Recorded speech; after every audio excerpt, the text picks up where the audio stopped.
Bom dia a todos, meu nome é Cristiana Duran, sou professora e autora de gestão de pessoas. Hoje eu vou fazer uma correção do simulado, uma correção um pouco mais rápida, por isso estou fazendo nesse formato aqui já gravado, tá certo? Mas se vocês tiverem qualquer dúvida, se vocês quiserem perguntar alguma coisa, se quiserem falar comigo, basta fazer algum comentário aqui no canal do YouTube ou ainda me mandar e-mail, tem Instagram, enfim, diversos canais aí que você pode entrar em contato comigo, respondo todos sem problema, certo? Espero que todos tenham feito uma excelente prova, hoje sábado, 18 de setembro de 2021, e vamos para a correção aí do nosso segundo simulado de gestão de pessoas, certo? Bom, a primeira questão dizia o seguinte: o processo de mudança organizacional é assunto discutido entre estudiosos e está em voga atualmente. Inicialmente descrito por Kurt Lewin e mais tarde modificado por Edgar Schein, o processo de mudança organizacional, numa visão macro, visa ampliar os conhecimentos da teoria comportamental, num esforço de longo prazo, para melhorar a capacidade de uma organização para lidar com mudanças externas e internas. Assinale a alternativa correta. Vamos lá. Letra A. O processo de mudança organizacional ocorre em 3 etapas: descongelar, mudar, propagar. E aí você já percebeu aqui que todas as alternativas estão dizendo da mesma coisa. O que você precisa saber é saber qual o nome das 3 etapas, tá? E aí a gente vai achar a resposta aqui na letra B, tá certo? Esse processo de mudança organizacional, ele é descrito da seguinte maneira: primeiro uma etapa de descongelamento, depois mudança, depois recongelamento, ou recongelar, tá? Então é assim que acontecem esses processos de mudança organizacional, que são conhecidos como desenvolvimento organizacional, que é uma mudança planejada, ok? Gabarito, então, letra B. Questão número 2. Relativo às trilhas de aprendizagem, julgue os itens. 1. Trilhas de aprendizagem são caminhos alternativos e flexíveis para promover o desenvolvimento pessoal e profissional, certo? Essa alternativa está correta. Trilhas de aprendizagem é exatamente isso, são alternativas ali de desenvolvimento que a organização oferece e são flexíveis. Você tem que fazer tais treinamentos. Não, você escolhe qual é o caminho que você quer seguir dentro daquelas opções, tá? Item 2. As trilhas de aprendizagem são exatamente como grades de treinamento. A organização dispõe de uma série de recursos de treinamento para os seus membros. Bom, o erro está no são exatamente como grades de treinamento. Não são como grades de treinamento. Treinamento é fechado, treinamento é algo assim determinado, né? Trilhas de aprendizagem são caminhos flexíveis. Ou seja, a pessoa faz escolhas ali dentro daqueles caminhos, dentro das trilhas que são oferecidas, tá? Então, o item 2 está incorreto. E item 3, a noção de trilhas de desenvolvimento profissional focaliza essencialmente as diversas possibilidades de aprendizagem presentes na organização e em seu ambiente externo e contribui para que a aprendizagem se realize de acordo com os interesses da organização e do aprendiz. Certinho, né? A noção de trilhas foca exatamente nisso, nessas possibilidades de aprendizagem, considera também a questão da influência externa e contribui para a aprendizagem, só que parte do princípio daquela questão do autodidata, né? Que a pessoa também é capaz de definir e aprender sozinha, só que ela precisa de ter um norte. Esse norte é dado pela organização, mas a organização não define qual é esse caminho. Então, a pessoa acaba por trilhar esses caminhos aí viáveis. Opa, acabou aqui. Não marquei aqui, então gabarito letra C, certo? Estão corretas apenas 1 e 3. Questão 3.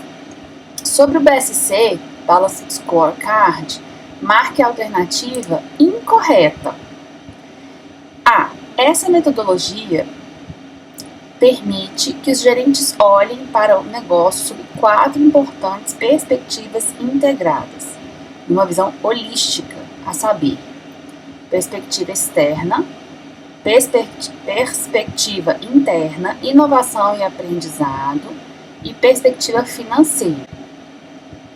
Então, está incorreta, né? Já achamos a nossa alternativa incorreta. Não existe perspectiva externa, existe perspectiva do cliente, tá certo? Então é perspectiva do cliente, perspectiva interna, inovação e aprendizagem, perspectiva financeira. E aí, como era para achar incorreta, já achamos, então todas as outras estarão corretas, tá certo? Mais do que um sistema de medidas táticas ou operacionais, o BSC é utilizado como sistema de gestão estratégica. Sua filosofia viabiliza processos gerenciais críticos. Um BSC é composto por 5 componentes: mapas estratégicos, objetivos estratégicos, indicadores de desempenho, metas e planos de ação. E o BSC é uma filosofia prática e inovadora de gestão de desempenho das empresas e organizações. Você pode até, às vezes, ficar na dúvida, né? Mas gestão do desempenho, sim, fala de gestão de desempenho. E também é uma forma estratégica de enxergar a organização. Tá certo? O BSC tem essas duas coisas. Além de ser considerado uma filosofia prática, né?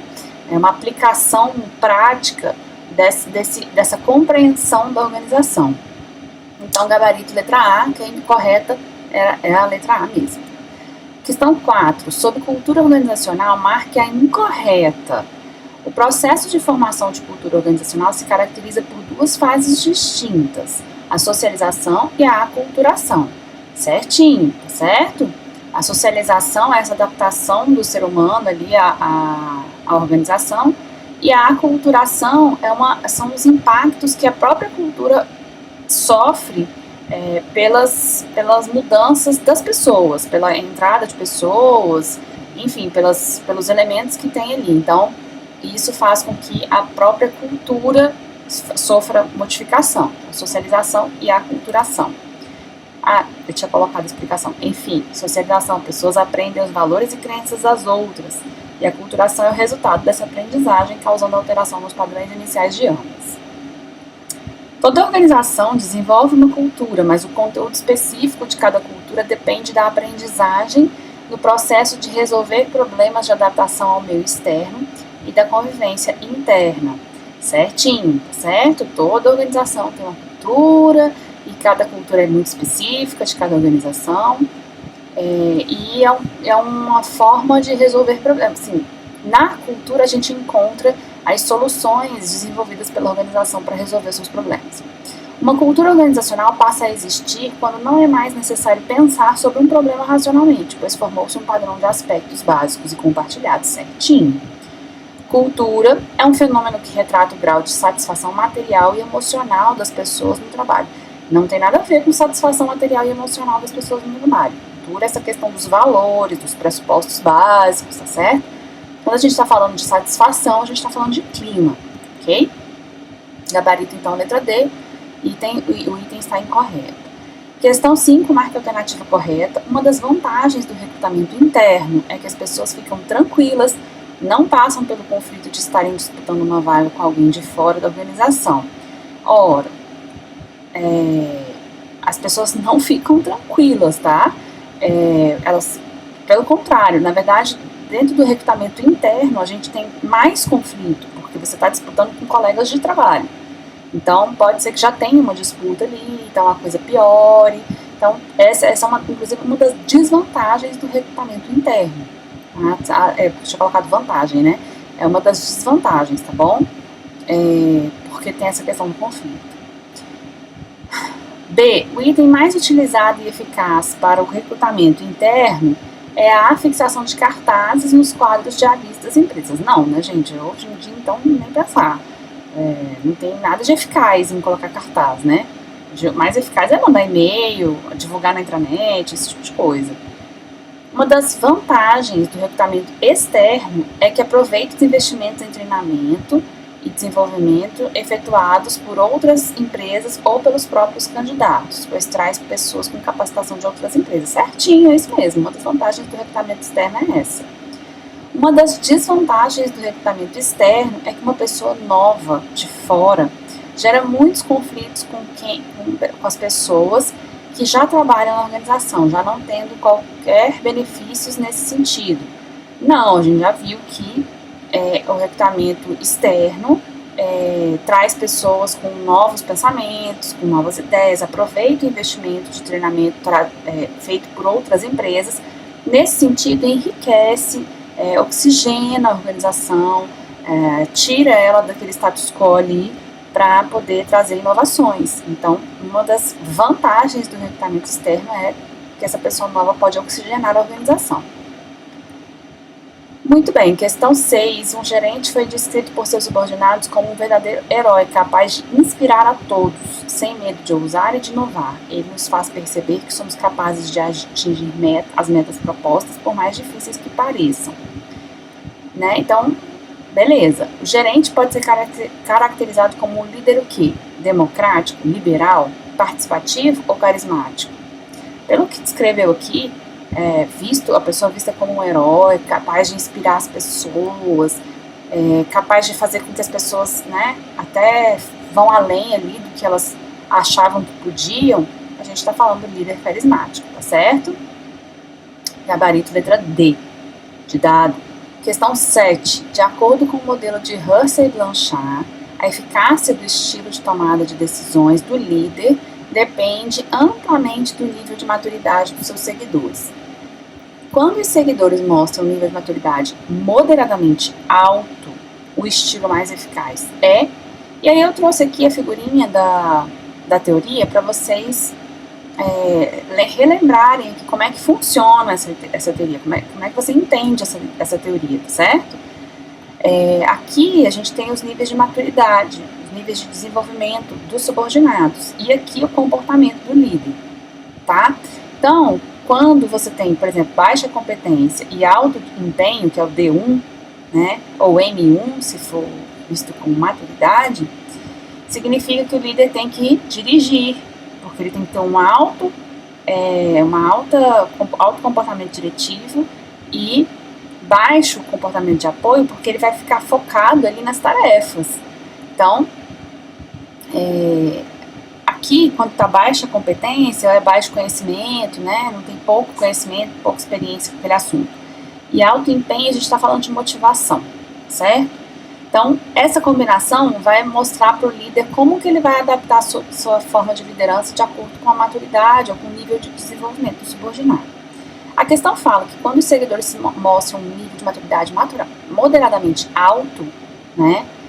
Então, aqui, a gente está falando aqui, ó, tá certo?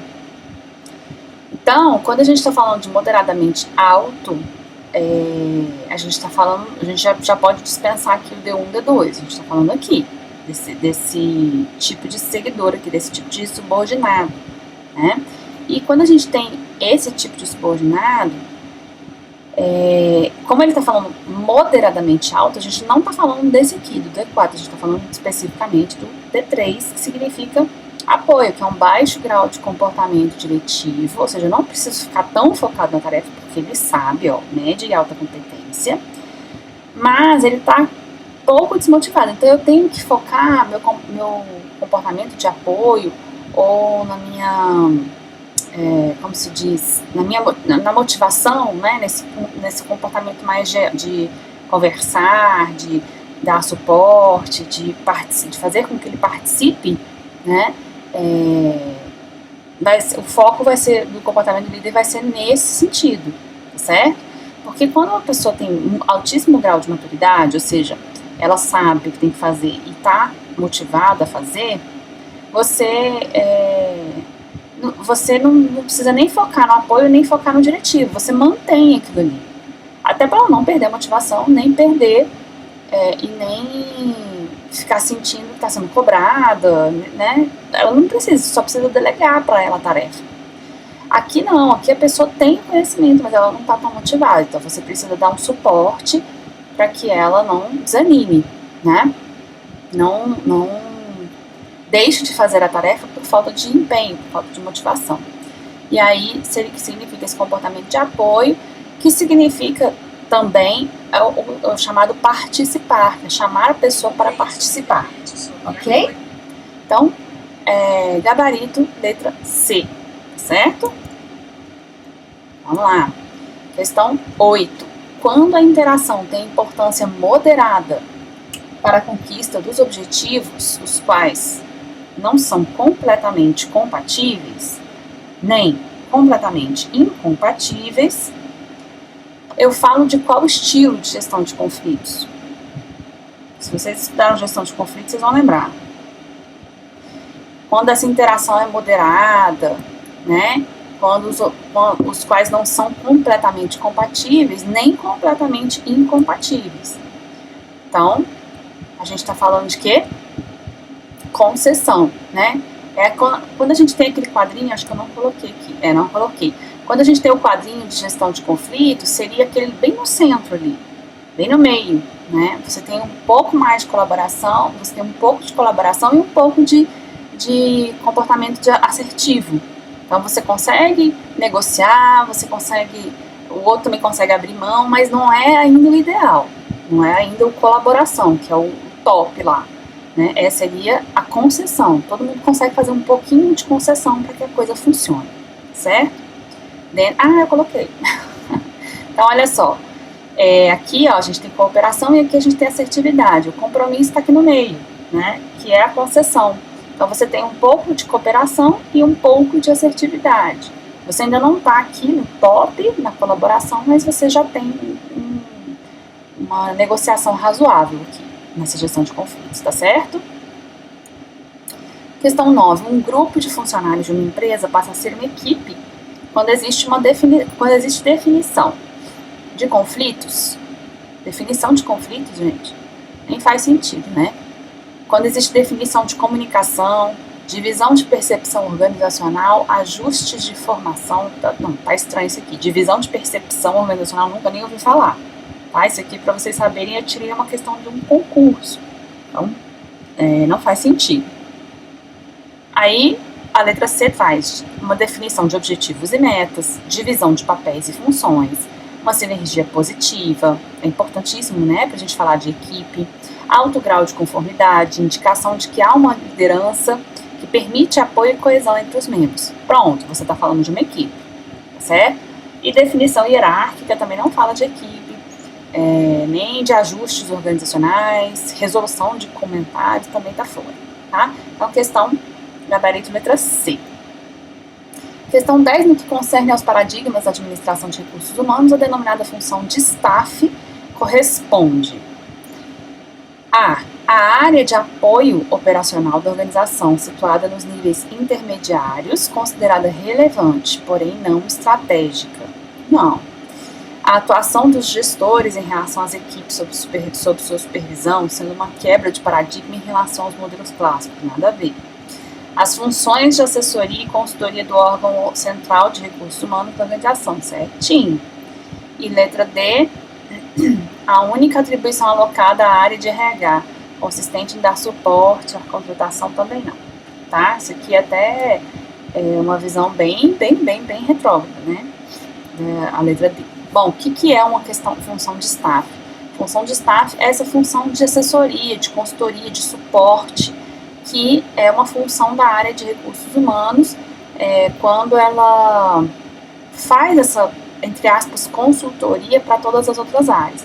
Tudo que você precisa de parte técnica, de compreensão, ou de aplicação de metodologias de gestão de pessoas ou recursos humanos, você vai contar com esse staff dessa área. Porque a gente fala que a área de gestão de pessoas ela é uma função de staff, mas ela é uma atividade gerencial. Então, por quê? Porque todos os gerentes têm subordinados, eles fazem essa gestão de pessoas no dia a dia. Então, gestão de pessoas não é uma coisa exclusiva da área de gestão de pessoas. Não, gestão de pessoas, todo gestor faz gestão de pessoas. É uma atividade, né, da linha ali gerencial. Porém, a parte técnica, ela é feita por essa área específica. Então, ela é uma função de staff, uma atividade de linha, mas é uma função de staff, ok? Questão 11. A administração por objetivos baseia-se em... O que aconteceu aqui? Ah, gente, é porque agora é VOF. Tá. Professora louca. Vamos lá, questão 11. A administração por objetivos baseia-se na aplicação prática do processo de planejar, organizar, executar e controlar. A questão está correta, né? Quando a gente fala de administração por objetivos, a gente está falando dentro da teoria neoclássica desse conceito clássico de processo, o processo visto como etapas de planejar, organizar, executar, controlar, né? E aí, a neoclássica, essa repaginada da teoria clássica, que já trouxe esse conceito inicialmente, portanto, a administração por objetivos se baseia assim, nessa ideia. Questão correta. Questão 12. Do ponto de vista terminológico, o conceito de homem econômico, proposto pela escola clássica, equivale ao conceito de homem social encontrado nos estudos propostos pelo movimento das relações humanas. Gente, de forma nenhuma, né? Do ponto de vista terminológico, é que não corresponde mesmo. Uma coisa é você falar de homem econômico, outra coisa é você falar de homem social. Quando a gente fala de homem econômico, a gente está falando de incentivo financeiro como uma forma de motivação. Né? Era a ideia lá da teoria de Taylor, teoria de Fayol, que o homem era um apêndice da máquina, essa coisa toda. Quando a gente está falando de homem social, a gente está falando da teoria das relações humanas, a gente fala da descoberta dos pesquisadores de que os homens são muito mais ligados, né, às regras sociais do que às regras formais. Está lá no papel que ele não pode fazer tal coisa, mas o homem faz, porque a pressão social, as relações sociais funcionam de uma maneira muito mais eficaz. Então, o homem social, ele busca, na verdade, por reconhecimento, por aprovação social, né? Esse é a verdadeira motivação, digamos assim. E aí, a partir dessas ideias, claro, surgiram diversas teorias de motivação, teorias de liderança, enfim, vem aí uma avalanche de descobertas posteriores à teoria das relações humanas, principalmente em relação ao comportamento organizacional, que mudou completamente a visão do homem dentro da organização. Mas só para vocês entenderem, então, homem econômico é uma visão específica e homem social é outra visão, certo? Gabarito, então, falso. Questão 13. A discussão acerca da forma e do grau de centralização ou descentralização da autoridade de tomada de decisões está ligada à função da administração controle. É incorreto, porque quando a gente fala de grau de centralização ou descentralização de tomada de decisão, a gente está falando de como esse trabalho vai ser organizado, de como a coisa vai funcionar. Isso corresponde à função organizar, não à função controlar. Ok? Gabarito falso. Questão 14. Segundo as abordagens de traços da liderança, a presença de comportamentos orientados ao trabalho e ao relacionamento interpessoal no modo de agir do líder favorece eficazmente o alcance dos resultados de equipes e organizações. Cara, a teoria dos traços não fala disso. São as teorias posteriores, que são as teorias sobre comportamento, teorias comportamentais, que vão definir esse comportamento de liderança baseado como se fossem dois eixos, né? O que é aquele comportamento do líder voltado para as relações e o comportamento do líder voltado para tarefas. E a partir daí surgem várias teorias, né? Mas a teoria dos traços fala só o seguinte: o líder é aquele que nasce com traços de personalidade que o definem como líder ou não. Então, são traços de personalidade. Você nasce ou não com isso. Né? Foi a primeira teoria que surgiu sobre liderança, para tentar explicar o que era liderança, tá certo? Então, item falso. Questão 15. A estratégia de gestão de conflito interpessoal mais assertiva e colaborativa é a adoção de comportamentos que privilegiem a satisfação das necessidades dos outros em detrimento dos próprios. Gente, claro que não. Se você está falando de da abordagem mais assertiva e colaborativa, lembra que a gente viu naquela outra questão, aquele gráfico, né, da gestão de conflitos? Então, quando a gente vai lá para o topo, ou seja, que você tem bastante colaboração, mas também tem bastante assertividade, ou seja, a melhor negociação, aquela negociação em que todos saem ganhando, né, a gente está falando da colaboração, né, e não desse abrir mão dos seus interesses em detrimento dos outros. Então, gabarito está falso. Questão 16. A cultura organizacional é representada por um conjunto de valores, crenças e padrões de comportamento, constituindo o núcleo de identidade de uma organização. É exatamente isso. A cultura organizacional é representada por esse conjunto de valores, de crenças, de padrões de comportamento, até da forma como a organização se apresenta, você consegue perceber elementos culturais. Mas quando a gente fala de cultura, a gente está falando desse miolo, né, dessa questão do que está incutido ali no pensamento das pessoas. Basta a gente pensar na cultura brasileira, por exemplo, na cultura da comunidade em que a gente vive, que a gente já tem isso intrinsecamente, a gente já tem isso internalizado mesmo dentro de nós. O que é essa cultura? Quando a gente fala de uma cultura, de uma organização, ou seja, da cultura organizacional, a gente está falando quais são os valores compartilhados por quem trabalha naquela organização. O que as pessoas que trabalham lá pensam, como elas se comportam, baseado no que elas se comportam, por que a coisa funciona desse jeito. E quando a gente responde isso, a gente está falando de cultura organizacional. Então, é isso, certinho. Questão 17. Os padrões culturais das organizações moldam os comportamentos, dão sentido aos pensamentos e canalizam as emoções, sendo, pois, mecanismos de controle organizacional.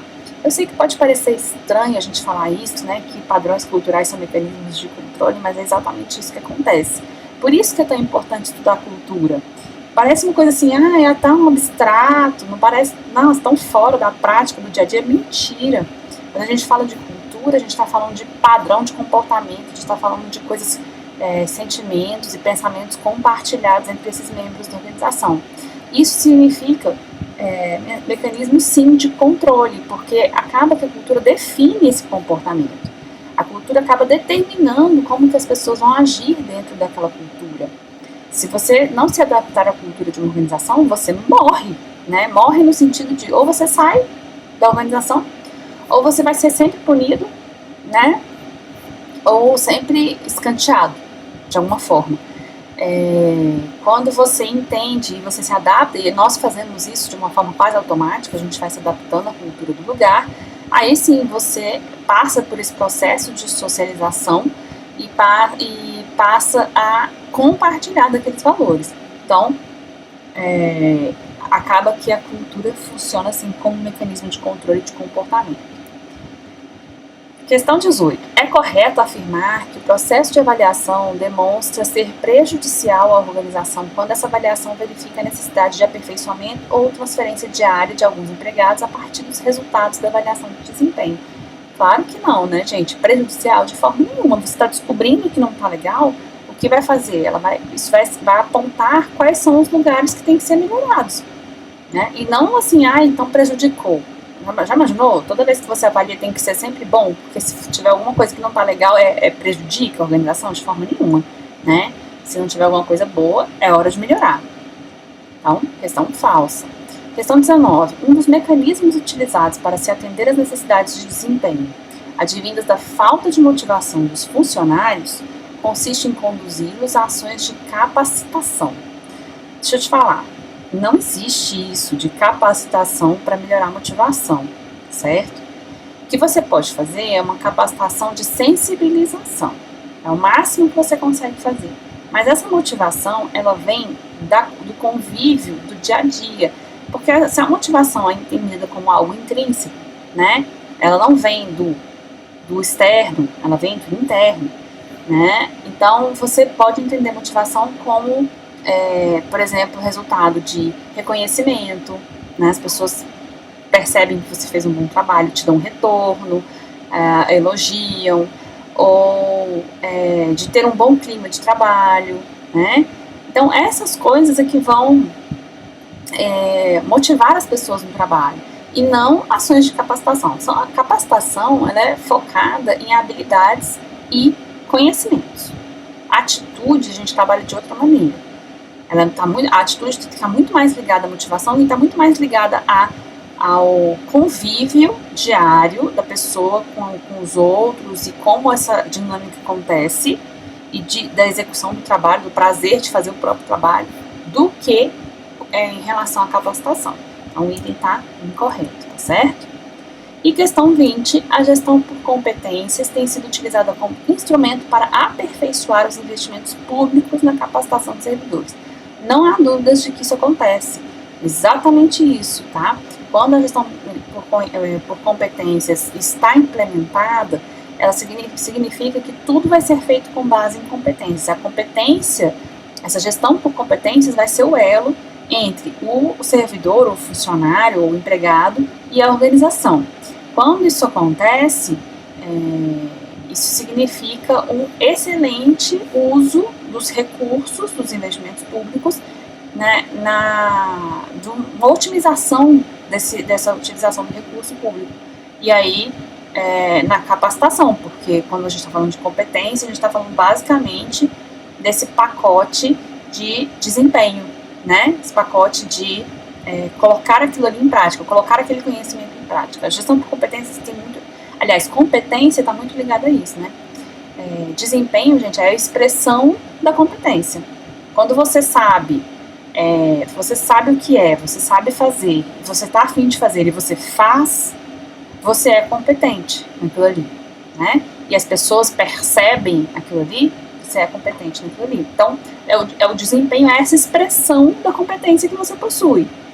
Quando você faz a gestão por competências, você olha exatamente para isso e você utiliza melhor esses recursos de capacitação para poder manter o seu corpo de funcionários sempre o mais próximo ali da competência ideal, ou seja, sempre reduzindo os gaps de competência, ok? Pessoal, essa foi a nossa provinha, tá certo, de hoje. Espero que todos tenham gostado. Se tiverem alguma dúvida, por favor, entrem em contato. Grande abraço e bom final de semana para vocês.